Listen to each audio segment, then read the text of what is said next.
This is a report on the North Carolina mountain people. Farmers, merchants, lawyers, blacksmiths, millers, spokesmen from all walks of life in such counties as Yancey, Mitchell, Avery, Buncombe, Watauga, giving their frank views on what's happening in our Appalachians. Dr. W.D. Weatherford of Black Mountain and Professor Cratis Williams of Boone are major voices in our story. If their statements have the tone of urgency and impatience, there is good cause. For the Appalachian region, one of America's last lingering frontiers, is in trouble.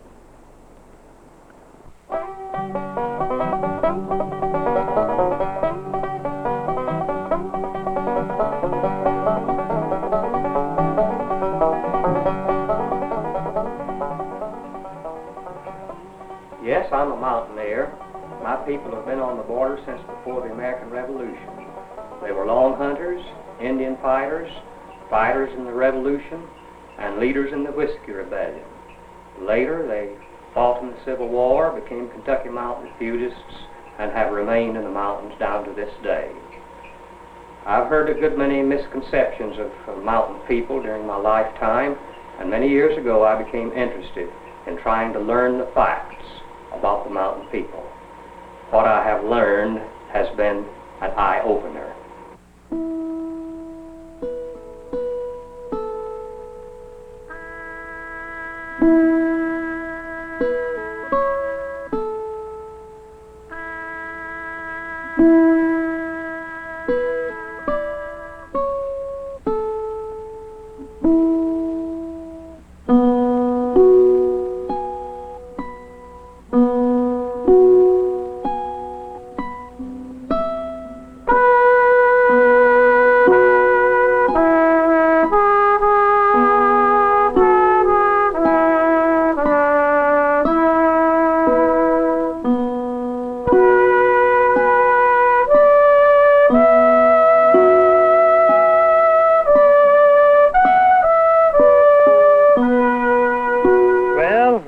In my boyhood days, why, the country was dotted with mills everywhere.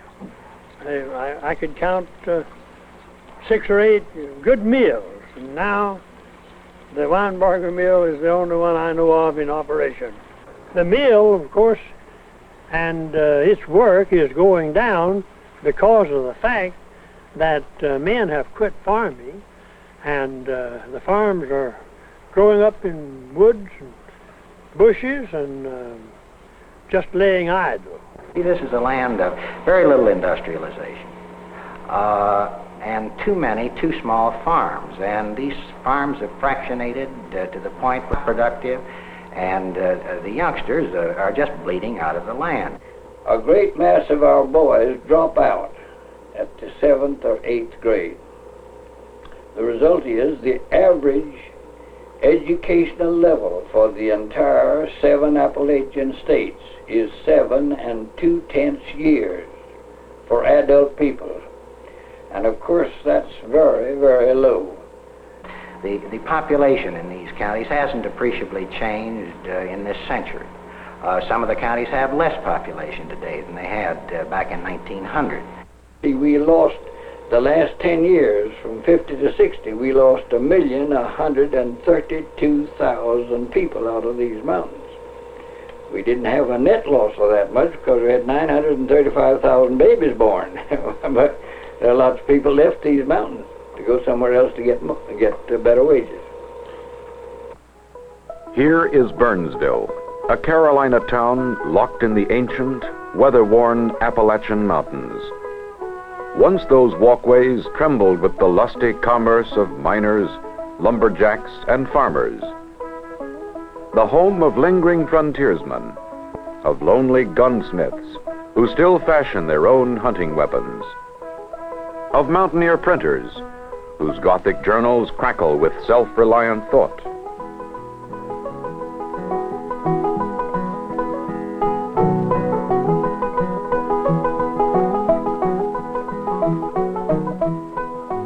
And iron workers, the great-grandsons of Daniel Boone himself, who still forge hot metal into a farmer's plowshare or a delicate work of art.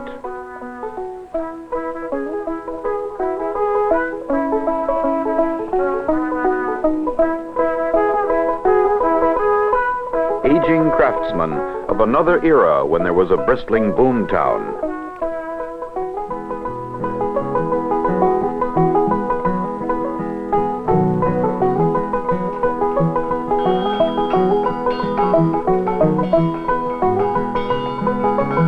Now, like many of her upland neighbors, Burnsville is a town in mourning for a lost youth. Here's the town mayor. Leadership is one of our important problems here. I stated that a large percentage of our high school graduates, practically all the college graduates, have left. Most of our businessmen now are older people like myself, and we just don't have the young people to take part in leading the community affairs. There's a big shortage of employment for our people. The county lost 14% of its population between 1950 and 1960, due principally to the fact there are simply no good jobs for people here. Our factory closed, and I was unemployed, and I was a machinist for the company. I worked approximately 5 years till it closed down. We don't have enough payroll, so many people have to go away to seek employment elsewhere. The merchants would like to make progress, and we have made progress in time past. It's much better than it used to be since our industry come in, but we need more. It is a paradox that in this area where so many minerals have been discovered, such large quantities of certain minerals exist, that there is no apparent future for the mineral industry. Those that we have in quantity have had this decline in price.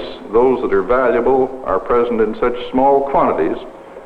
As a result of this, there is no long-term picture, encouraging picture for the mineral industry. The first settlers in the Appalachians, 5 generations ago, did not come to shovel in mines or to found a lumbering industry. They were fresh out of the battlefields of the American Revolution.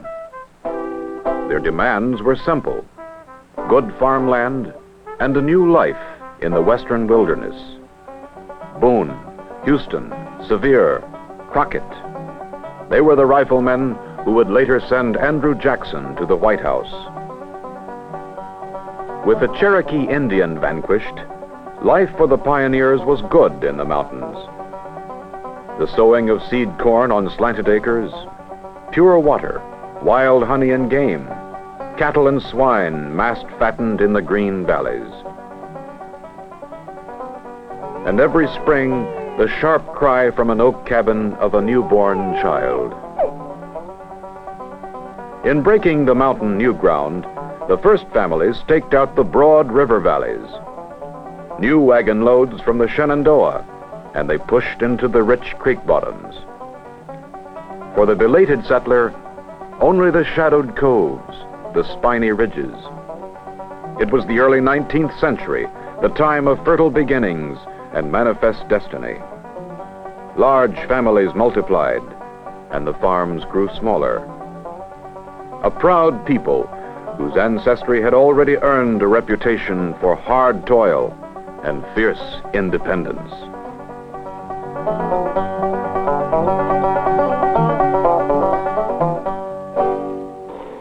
Contrary to what a great many people think, these Appalachian Mountain people are not primarily English. They are primarily Scotch, made up of 2 groups. First, the Scotch-Irish, who came by way of Ireland and picked up the name Scotch-Irish, and who began coming into this country. Now, of course, there are other strains of ethnic stock in these mountains. Certain number of Germans, certain number of Dutch, certain number of French Huguenots, and here and there Swiss, but the overwhelming majority of the people in these mountains are Scotch. Well, it would seem to me that the mountaineer was not radically different from other rural people at the time of the Civil War. In fact, there is some evidence to indicate perhaps he was a little ahead of the average Southerner, even ahead of, we say, the second or third rate plantation owners. Objective travelers through the mountains before the Civil War reported excellent homes through the mountain valleys, a certain degree of culture and reading matter and evidence, hospitality, and the homes were well kept, the barns looked good, the people were proud and prospering. But the Civil War came along. During the Civil War, propaganda writers for the North tended to present the mountaineer as a kind of a poor white in sympathy with the South. The Southern propaganda writers tended to present the mountaineer as a kind of a misplaced Yankee in sympathy with the North. Both types of writers, of course, misrepresented him. During the Civil War, the great Appalachian Barrier highlands divided the Southland and made it, as a result, impossible for the South to mobilize its resources properly, and it enabled, in the final analysis, the North to more easily conquer the South and preserve the Union. The mountain people had not been slaveholders in the main. They were compromised by the war. Their sympathies lay largely with the North. Following the war, when the South lay in the throes of Reconstruction, there was not very much to be passed around for anybody in some of the states. The mountaineers were left on their own devices, and they entered into a series of up to 3 generations of ignorance and poverty. And they lost sight of their old thrifty ways. They corroded in character. They became ignorant. Their culture became an oral culture rather than a written culture. And they remained in this situation until after the turn of the century. The title of this song is The Last Old Shovel. That's the last shovel used at a burial in the country, in the mountains.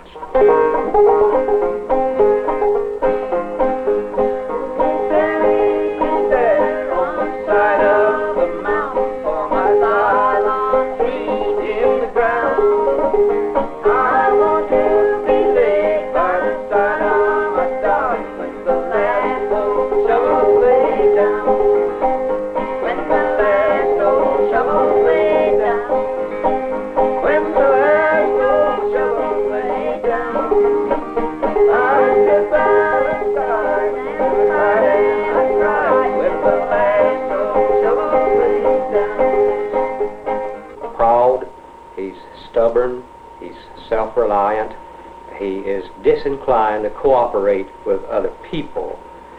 This means, of course, that it's a little difficult for mountaineers to come together to do things on behalf of their own communities.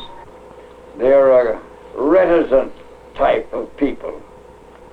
I remember having a man come up to see me, and he thought I knew who he was, and he said hi, and I said hi, and he stood around 4 or 5 minutes and turned around and walked off, and I walked down to see him the next day, and this is over in the mountains here, and I said, why didn't you tell me who you were? Well, he said, I thought you knowed. They will not talk very much. The most unfortunate thing about all this is that actually the mountaineer did not come into contemporary civilization until the Depression years, and because of the economy in those days, he came in through the back door, and that means that he left an unpleasant impression of himself when he migrated outside the mountains to the cities of the north.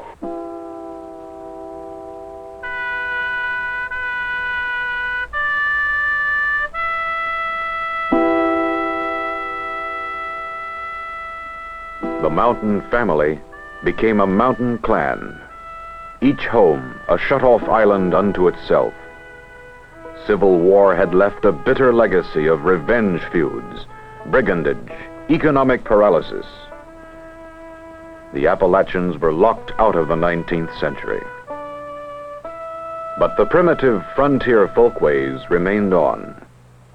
The outlander was swapping his horse for the motor car. But mountain son and daughter still grew up by the cedar churn, the apple press, the draw knife, and the iron kettle. The only thing in plentiful supply was human life, life that was often bitter. The custom of splitting up the farmland among heirs continued. Families began to subdivide themselves into tiny patches of poverty.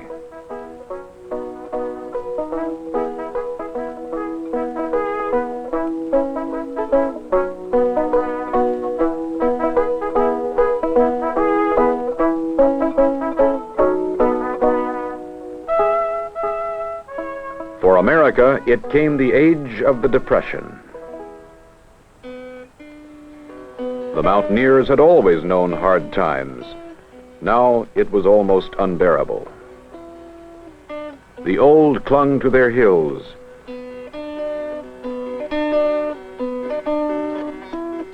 But the young had to find a new life somewhere else. They emigrated to Cleveland, or Baltimore, or Detroit. Scorned by city folks, no longer on a par with their neighbors. They were now called hillbilly. The mountain clan was split asunder. Well, I can't tell you much, but I know we started out with nothing much to live on, but we just worked and made what we raised the children on, and then we kept making a little along to send them to school. They were good in school from the time they first started, when they were little, right on, and they kept it up as long as they went to school. And then since they've been out of school, I think they've done well, all of them. I don't see anything wrong with what they've done. There's not much I can tell you. It's just common everyday living for us here, what we've gone through with. Well, the mountain family once was a very solid institution. There was no such thing as divorce in the mountain family. I'm sorry to say that there is considerable divorce growing in the mountain families. We find a good many children who are left orphans. The father walks off and leaves them or something else. That's partly due to the fact that the women have fallen heir to the idea of liberty of women, and they won't do the things they once did. They won't take the punishment they once took. Moonshiner, ridge runner, hillbilly. Those are the epithets cheap fiction writers gave our mountaineers. Perhaps they did not know that those were the descendants of George Washington's favorite revolutionary fighters. Well, to begin with, the mountaineer was presented as a kind of a combination of Daniel Boone and Natty Bumppo. He entered into fiction following James Fenimore Cooper in the 1830s. One book in particular that presented a North Carolina mountaineer was Kennedy's Horseshoe Robinson, in which a mountaineer from Burke County was the lean, hungry type, carrying a rifle in the crook of his arm, wearing homespun clothing and a hunter's shirt. This picture of the mountaineer was so indelible that I'm afraid that the average American hearing about the mountaineer even yet thinks of him as somewhat along this line, a man who steps out of the bushes with a squirrel rifle in the crook of his arm, wanting to know what you're doing here, mister. So it was a lady from New York who had a very poor interpretation of the mountain people. She seemed to feel that we were all the Snuffy Smith type of characters that we may have been back in Davy Crockett's time, perhaps, but she asked me if she could see a real mountaineer. Of course, I told her I was a real mountaineer. She wanted to know if I went to school, how I counted my money, did I live in a log cabin, was I going to college. After I'd explained to her that the advantages were more or less the same in the mountains as elsewhere, she wanted to know if I was a rich mountaineer. And I told her no, of course, I was a very average mountaineer and that we all live just like anyone else. They have a feeling that those of us who come in from the outside, they call us foreigners, by the way, they have a feeling that we are critical of them because they don't live in accordance in the same fashion that we do, and they're very sensitive. They don't like anybody to come in and criticize them. Now, of course, what the mountains have really needed has been not the reports of third-rate writers of fiction, but some objective research. Now, a fine piece of work was done in 1920 or thereabouts by John Campbell. After his work, the Southern Highlander and his homeland, very little was done to determine exactly what the mountaineers' situation is until recently, when the Ford Foundation gave a considerable grant to the Southern Council to investigate the cultural, economic life of the mountains, the social life of the mountains, and to identify mountain problems.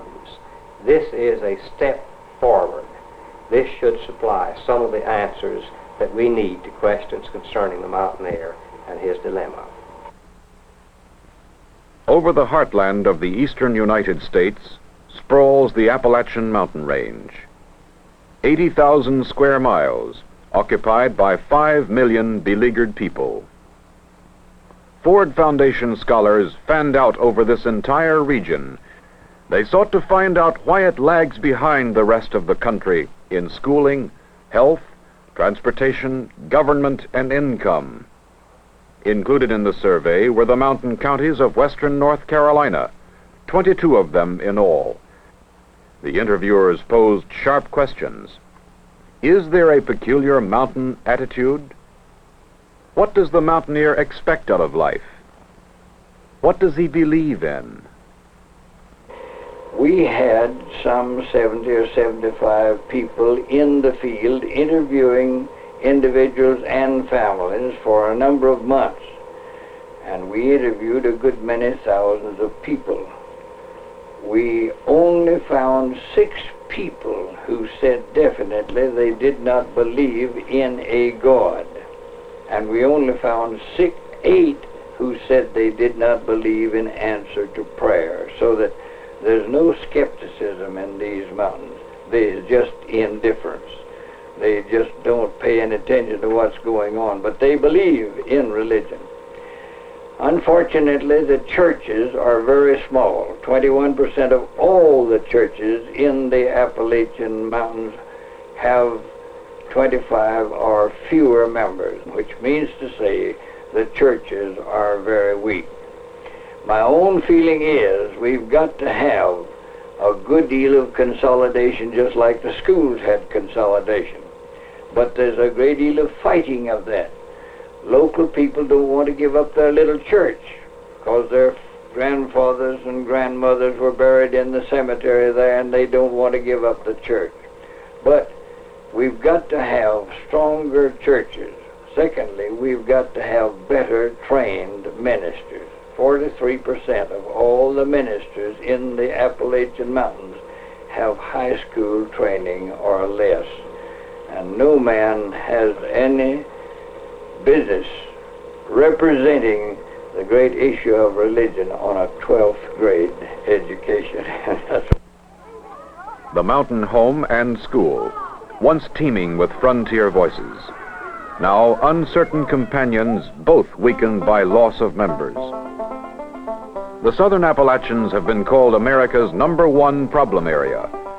And where nearly a fifth of the adults has never gone beyond grade 5, the greatest problem of all is education. Here the mountain people describe their schooling dilemma.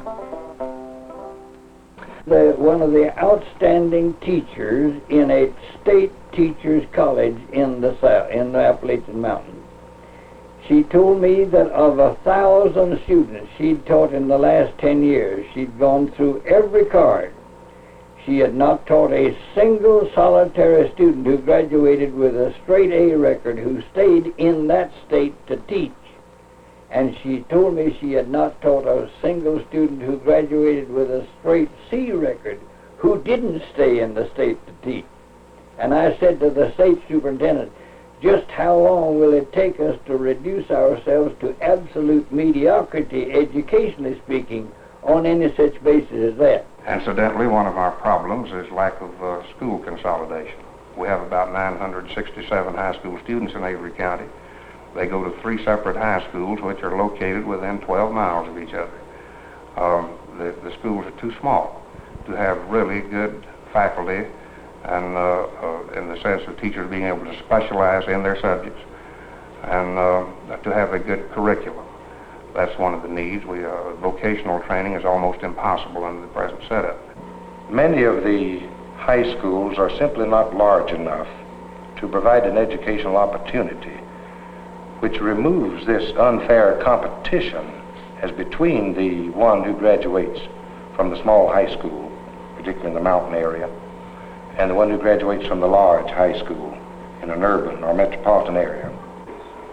Well, I think that most mountain students, when they go off to larger universities out of the mountain, have a pretty bad inferiority complex, so to speak, because we've come from small high schools. Our classes are small, and we just don't feel like that we're able to compete with the students that have come from large city schools.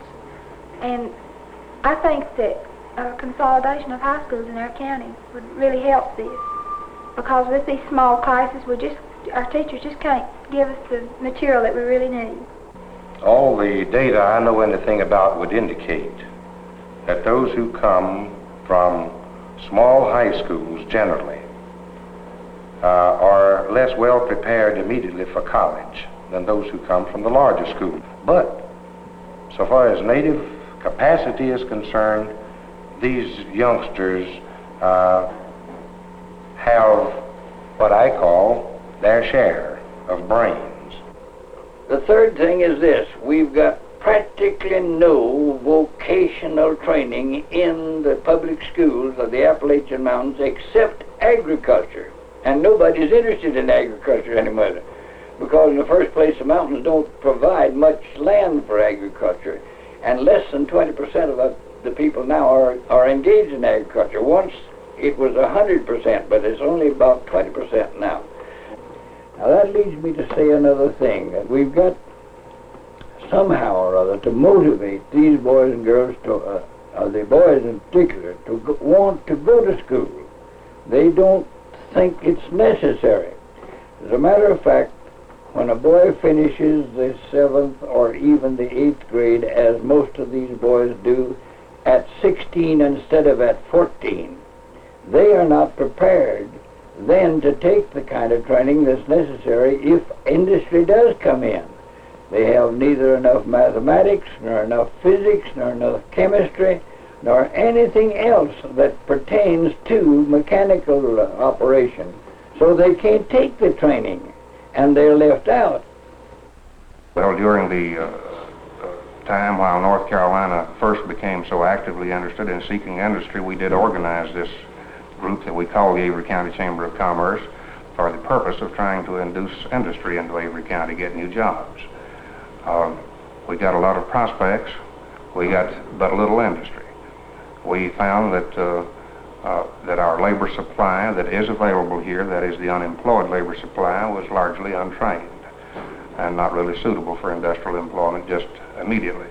In our study of the Appalachian region, we discovered that it would take approximately $400 million to bring our equipment, that means buildings, furnishings, libraries, laboratories, whatever you had, to bring our public school equipment in these 7 states up to the standard of the United States. $400 million. Well, there just isn't $400 million on these mountains to get to do that kind of thing.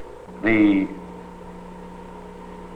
fact that the salaries are lowest among the teachers in the mountain section, I think is some indication of the index of education of the mountain people.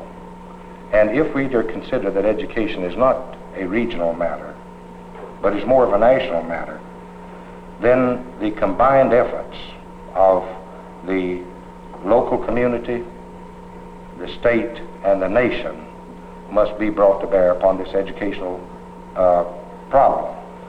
I am not one of those who fears federal aid to education, so long as its management is safeguarded at the local level. A patch of cabbage, some corn, tobacco. Mountain farming is dying. The average man grows 15 acres, which pays him less than $1,100 a year. Government specialists are trying to rescue those who yet remain. Maybe they're just growing tobacco or beef cattle or dairy cattle, but they will need to supplement that income. There are several ways they can do that. They can go into producing truck crops such as strawberries, beans, tomatoes, and apples. There are just a lot of things they can do to supplement their income. And I might say that we have a lot of advantages here in Yancey County, in particular western North Carolina. We can produce the best flavored fruit of anywhere in the United States. And that's one of the distinctions of Yancey County, is having the highest flavored apple in the United States. Well, this valley here is called Bee Branch. I couldn't tell you where it got its name, but anyway, I've lived here all my life. I was raised and born in one of the houses over from us here, and after I came out of the Army, I moved in down here, me and my wife built an apartment, and we lived there about 12 years. And last year, we built this new home here that we've been here around 6 months now, living in it. And we are in the apple business here mostly. Our main attention in farming is on apples. We also have cattle and grow tobacco. And in selling our apples, we formed a co-op, which has really proven out good for us. We've been running now about 5 years. It gives us a better chance to sell our apples in big quantities and get shut of them. We're used to, before we formed this co-op, we had to just sell to truckers or anywhere in the world we could get rid of our apples. And now we're selling them early, getting a better price for apples, and I think everyone's pleased with it. This is a good place to live, a good community, and good climate, and you couldn't find any better place to live than in these mountains. When we bought this farm, it was very bad shape. We lived in this old house here 2 years till we get the farm paid for. Then we decided we'd build a new house upon the hill above it. When I come here, well, you couldn't make 25 bushel of corn to the acre, and now I can make over 100 bushel anywhere I want to plant. Last year, our farm, the corn, we made around 30 tons of the acre of silage, and that's on the same land that didn't make 25 when I came here 12 years ago.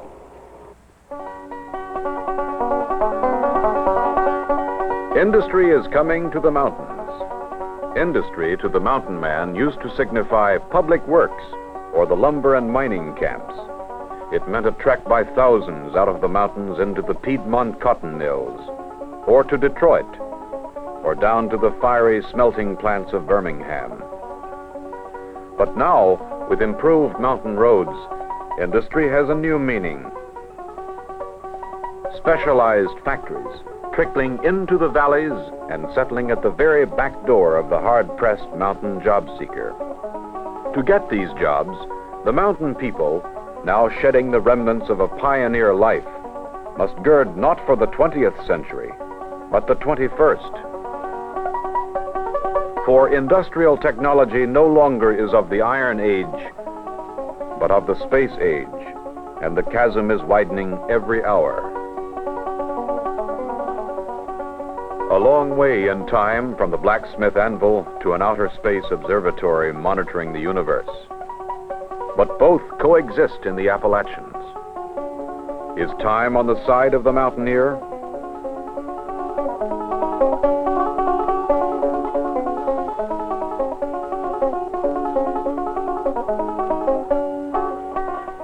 We must utilize to the utmost the resourcefulness which is such a distinguishing characteristic of the mountaineer. We will lose industries as we've lost them in the past because of the obsolescence of the product that they produce. We must be prepared to supplant them with industries that meet new demands that grow out of the changing economy of our section. Resourcefulness in lumbering, a ravenous industry which stays alive only so long as it can be fed more trees. Well, at the present time, I'm in the process of redoing my sawmill operation completely. I have found that the operation that I've been doing in the past is quite inefficient and not to such an extent as to meet present-day competition. So I'm presently trying to get a little better, to install new machinery which will utilize more of the product that's been going to waste. I think that timbering in the future will become more specialized. That the things which I'm doing now, I hope, will be the predominant factor as to whether you stay in or stay out. That operations will become more concentrated, more centralized, and will have to be more efficient.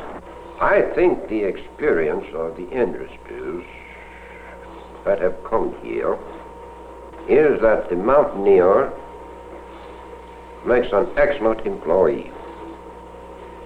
He is quick to learn, he's used to hard work. Generally speaking, he has a high sense of personal loyalty for those with whom he's associated. I must say at this point, he insists on being treated as an equal. He's entirely willing to carry out orders, but he's not willing to be regarded as just a menial, a serf, an industrial menial or serf.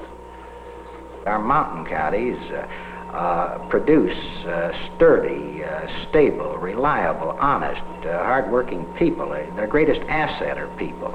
I'd say that the industries in Winston-Salem reflect that. You take R.J. Reynolds. He came out of this mountain environment. And to a great extent, those industries, great industries, built there on the Piedmont, reflect these virtues of these mountain people because they come down there and work in them. We have done mighty well in getting new industries into this part of the world. In a period of 3.5 years, beginning January the 1st, 1956, about the time I began this study, in a period of 3.5 years, we got 4,448 industries that were either brought in or were started anew. And that's a very marvelous figure. And if we can keep that up, we will ultimately have some way of occupying this surplus labor that we have at the present time. We've got so much surplus labor that we just have got to have something to do. Otherwise, they're going to leave and go to the other parts of the world. But is industry the answer? The Appalachians are seeking after a leader, a plan, schemes for retraining, redevelopment. Some counties urge private local improvement, some a statewide approach. Others suggest coordinated region-wide development of all the Appalachians. But all schemes must begin with the community. Well, we are trying to take advantage of the federal area redevelopment program, get some of the benefits that that program offers. We have a summer theater here and are working to get a grant to improve its facilities. To take a mountain phrase, our people believe in killing their own snakes. I think we're better aware of our problems than somebody from Washington or Raleigh. This made the Northwest North Carolina Development Association possible. This association was conceived back in 1954 with the idea of counties working together for their own betterment. It's an entirely locally financed. There's no federal or state money. All the planning is done at the local level. It's had magnificent cooperation from very large industries, Reynolds Tobacco and Wachovia Bank. And they've gone ahead in a number of areas for the improvement, industrial, tourist, community development, youth development. Well, I'm very sorry to tell you that the churches have not taken too large a share in the ongoing community organization. And the reason is this.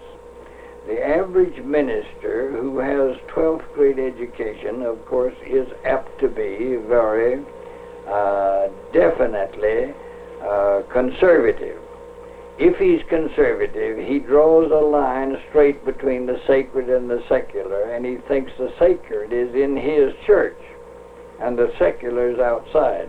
So he advises his people not to get into the secular things. That's a very serious problem. Leading people in the various denominations have got to take a stock and get the churches to recognize that you cannot have either a church or a school or anything else without having community sense of responsibility, and we don't have it at the present time.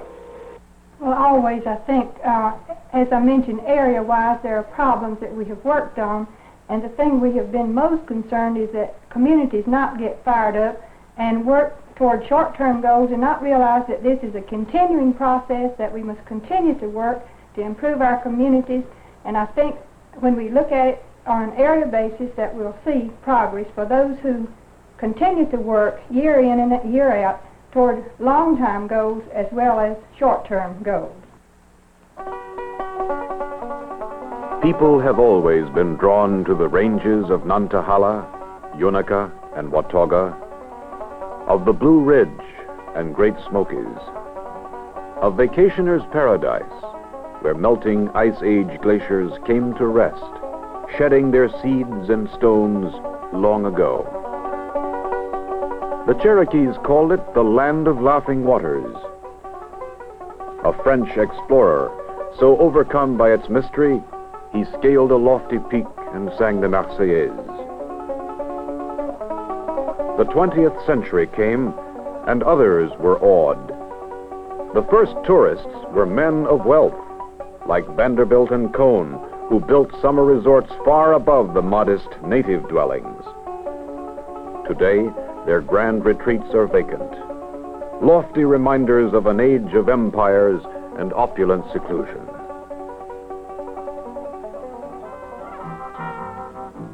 Now it is the time of superhighways and supermarkets, and the hills attract a different tourist.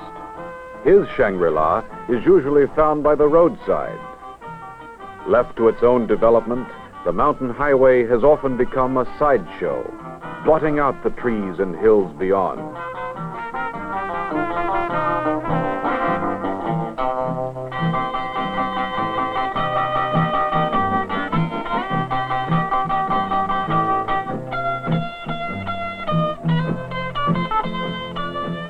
Tourism is an important industry, but sometimes today's tourists, searching for the last traces of pioneer life, may find instead a grotesque caricature. Mr. Sam Ward, he is going to show how to do the whamadiddle. And you get the whamadiddle, Mr. Ward, and the whamadiddle is made with rhododendron, and it also, as you make the finger press on one side, runs the fellow right-handed, and as you press on the opposite side, reverses the fellow. And this next toy that we make here is made as River King and his whirligig. This is a twin whirligig made from a reed. Take about an hour to make one.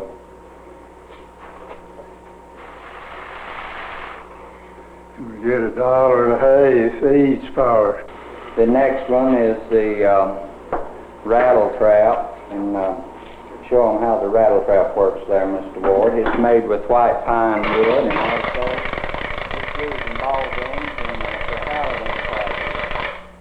And the next one is the fly killer, Mr. Ward. If you'll hand me the fly killer, I will show how the fly killer works. You pull this back into the slot and also put your little bullet in there and you pull the trigger and you can kill the fly with it. Our tourist industry would be one thing that would help us out, and we have beautiful scenery around here, and the people from the lowlands, or Florida particularly, you know, they like it up here in the summertime. We have a lot of people that have already come in. I think one of the answers to our problem possibly is the tourist industry. It's big business all over the western part of the state. It seems like we haven't gotten our part of it, I guess because we're not aggressive enough, you know, to go out after it, which we're going to try to do. We decided that one of our great assets was our strategic location here in the mountains, high in the mountains, between the industrial Piedmont of North Carolina and the little industrial area represented by the Tri-Cities in East Tennessee.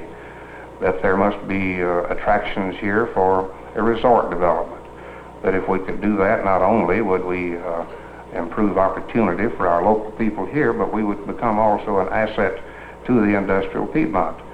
Down where there are rapidly developing factories and industrial employment, there are people looking for recreational facilities. And that by developing those things ourselves, we feel that we become then a part of the larger picture and really significant to them, as well as doing something significant to ourselves. One thing that cannot be underemphasized is the fact that these mountains just run like a polar finger right down into the hottest area of the United States. And to be able to come in a matter of miles from sheet to two-blanket circumstances is one of the great assets. And one of the hopes of this area is the development of the tourist industry, the retired people, and that sort of thing. Well, we've been in the hubbub and bustle of business for 40 years, and we wanted to get where it was peaceful and quiet and a good, substantial neighborhood. So we started driving and looking, and we looked at several places, and we liked this community here in western North Carolina better than any place that we'd ever seen. We liked the mountain view, and we liked the people, and the hospitality, and the churches, and we just decided to come here and buy us a farm and live. You couldn't get up this mountain except on a mule or a horse when I came here. And the briars and thistles and thorns were so thick that you couldn't catch a rabbit. So immediately we started in, the first thing we did was to build a road, and we started into cleaning up. And for the last 2 years, we've been cleaning and straightening and trying to get the place to look like that you'd like for it to be, something that you'd be proud of, and something that the city of Burnsville and the people in this community would be proud of. Some people call themselves retiring. They come up maybe in a trailer and spend several months, and then they go right back to Florida. We have more or less divorced ourselves from Florida in the way of when it comes to settling down and living. As a matter of fact, we wouldn't go home at all if it wasn't for our children and grandchildren. But they'd crucify us if we just came up here and stayed 12 months out of the year. The mountain people, searching, slowly casting away their ancestral tools. They are torn in loyalty between a better life in the city and the old way on the dying frontier with its meager rations. The bittersweet paradox, say the scholars, a surplus of people and a shortage of land. Whither this generation of mountain people? Do they seek in vain to be called Americans? The mountain folk now have television, radio, they have good roads, county seat to county seat roads, good secondary roads. All of this means that the mountain air is coming more and more into contemporary civilization.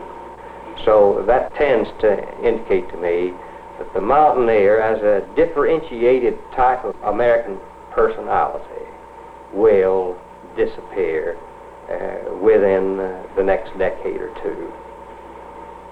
Well, our people are not backward. They're a little bit shy, but they're the best people in the world. They're not people who are going to let anybody run over them. But at the same time, they're a very good people, and they're willing to learn if given a chance. And about all we need around here is a chance to make a better life for ourselves. I built this house. I'm planning on staying here. I mean, we love it here, and it's always been our home, and we're making a good living out of it, so we plan to stay here. We're very happy to be in our new home. We've worked for a long time in planning it and actually getting it built, and we're very happy to be here, and we have a lot of work to look forward to. At the present time, I am president of the County Council of Home Demonstration Clubs, and I'm very interested in the work of the Home Demonstration Clubs. And too, we're very active in PTA and with the Community Development Program. We have two sons. Kevin, he's 6 years old, and Danny is 8 years old. And we are working especially for them and to make their life better. You think this can be possible in the mountains? Oh, I think so. Of course, I want them to go on to school and get a good education, but I hope that they will be able to come back here and find a place in life. Well, I'm a senior in high school now, and as far as I know now, I'll go to Appalachian State Teachers College in Boone next year, major in business education. After that, I hope to teach here in the mountains, if at all possible. I feel that the mountain area in Avery County is on the brink, or just around the corner from a great boom, and that if it's possible for me to get a law degree, that will be a great demand for lawyers as well as doctors, school teachers, in Kay's instance, and any profession that you can name within the next 10 years in our area. I think that the growth potential of our forest, as well as the reforestation programs which are put on by private landowners and by the government, indicate that we can go on and on in the industry, as opposed to the idea of forest being completely cut out. There are a lot of related products which are being utilized today which will facilitate this. Use of low-grade woods and charcoal, use of woods and pulp, and of course byproducts, as I said before, from the lumber industry. Well, regarding western North Carolina, I think I'd be classed as an optimist. I think the industrial development that's already taken place here shows that it can go a good deal farther. And that, together with the development of the tourist industry, I think can help us a great deal.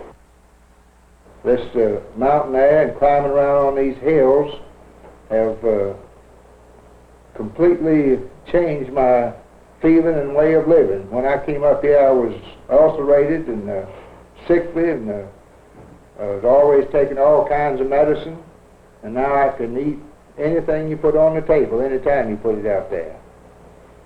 Two things: the character of the people, their stability, their innate conservatism, their willingness to work hard, and above all, their honesty. And combine that with the magnificent region itself, both scenic and in terms of climate, and with the great resources in water, pure water, a shrinking resource nationally. I say you take those things and combine them, and in the long run you can't lose. The mountaineer and the lowlander in all history have differed. But I am happy that the fortunes of life have permitted me to live among the true mountaineers. Descendants, some of them, of frontiersmen that came in here 170 years ago, who've never left these hills, who have been shaped and molded by the mountains. They are a natively intelligent people. They are kindly. They are hospitable. I regard them as the finest people as a group I've ever known. And I have nothing but affection for them.